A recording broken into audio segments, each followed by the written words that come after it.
Halo, saya Dr. Grace Varenska Natalia Sulaiman, spesialis mata.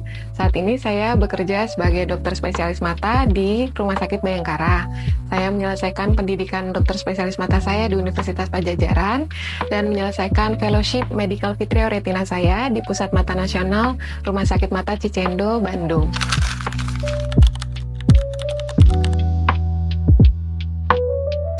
Mata minus atau yang kita sebut dalam istilah medis biasanya miopia merupakan suatu kondisi di mana seseorang tidak dapat melihat objek jarak jauh dengan cukup jelas dibandingkan dengan orang normal.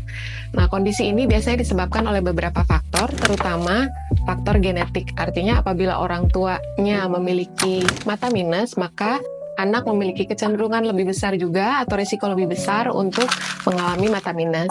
Sejumlah penelitian juga menyebutkan bahwa anak-anak dengan aktivitas lihat dekat yang diulang terus dalam jangka waktu lama memiliki risiko lebih besar untuk mengalami mata minus. Melihat dekat yang saya maksudkan di sini termasuk dengan melihat gadget ya.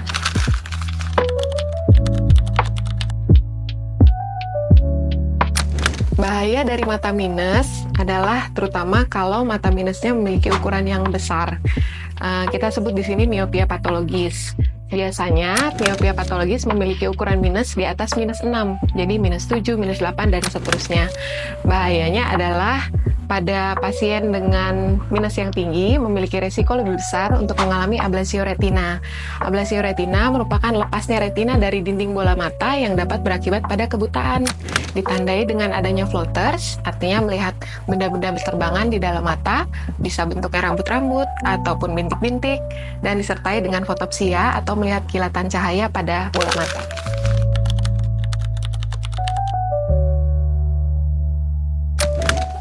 Ya, bagaimana kita mengetahui apabila seorang anak memiliki mata minus, terutama pada anak-anak di bawah usia 5 tahun.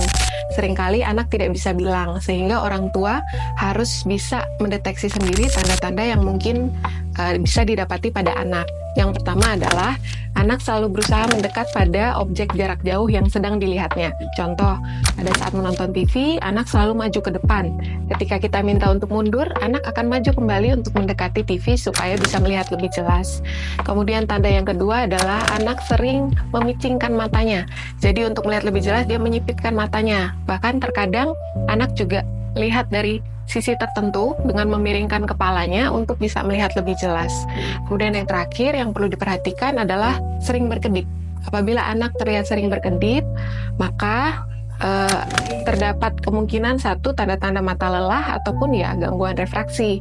Sehingga apabila orang tua mendapati tanda-tanda yang saya sebutkan di atas, sebaiknya orang tua boleh membawa anak untuk diperiksakan pada dokter spesialis mata.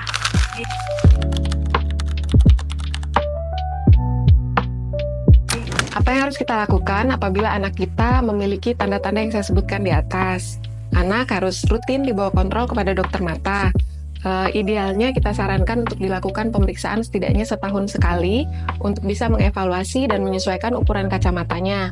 American Academy of Ophthalmology sendiri menyarankan screening pertama pada anak di usia sekitar 3-5 tahun.